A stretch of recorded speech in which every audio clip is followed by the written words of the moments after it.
Madalas yung ba itong tinatapon na nakikita natin sa puso ng saging? Wes, ngayong araw na ito ay tuturuan ko kayo kung paano pa natin ito pasarapin at gawing ulam. Next na ating gagawin ay tatanggalin lang natin yung pinakaloob ng, ayan, yung nakikita nyo. Ano ba tawag dito?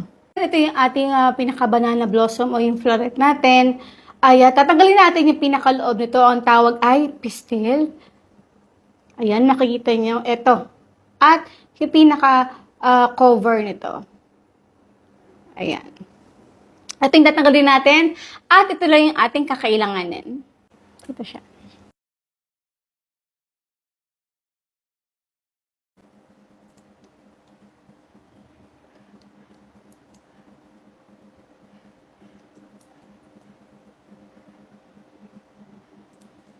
Ito na, tapos na yung ating pagtatanggal ng pistil.